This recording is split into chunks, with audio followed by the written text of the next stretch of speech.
Problem with a lot of people when they listen to the scriptures, when they're reading the scriptures, is that if you don't get fullness of context, which I'm going to add on here, is not just who's speaking when and who's he speaking to and what's the issue, but if you don't read everything that is said about a particular topic, you're going to miss some of the context.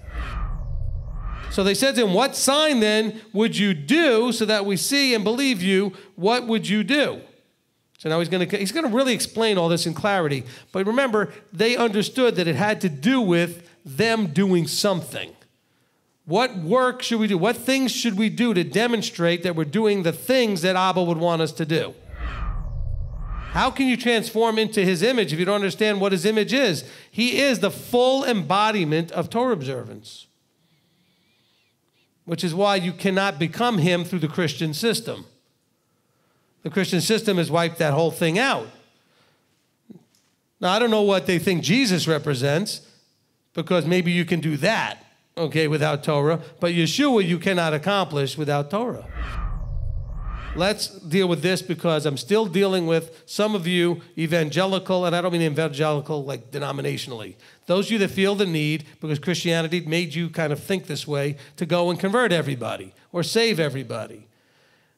Is there any exceptions in the no one is able to come unless? Does that sound like there's any wiggle room? Okay? So nowhere in that sentence does it sound to me like any of that is on you. It says no one can come unless the Father draws. It didn't say unless the Father uses men to draw, the Father sends you to go draw. It said the Father has to draw. You all know what that feels like, or you wouldn't be sitting here. We either have a very weak, very bizarre sort of doctrinal, positional thing of just believing in this being, and you can live forever. No change, no difference, no walking, no, just belief. Or just maybe, when he says believing in me, means that if you believe in me, you do what I say. If you believe in me, you understand why I'm here. I came to do certain things, to teach you things. If you believe in me, you'll understand I'm the one that made the covenant that brings life. The covenant of life. So when he talks about, he's talking about things in terms of the human body, the flesh. Okay, we're made of flesh. What makes our life work is what pumps through our body, the blood, right? That is the life that pumps through us is the blood. And he's saying, look, you need to become like me. You're going to have to eat of what I've done and what I've told you to do, and drink of this life-giving blood. It's like the idea of him being rivers of living water coming forth and drinking of those waters. Like he says to the woman at the well, right? If you knew who I was, you would have said, give me to drink, because I would give you living waters. They were struggling. They were struggling because, remember, he only spoke in parables. So that's another reason why we don't take this literally. He said, don't take this literally. I'm speaking in parables.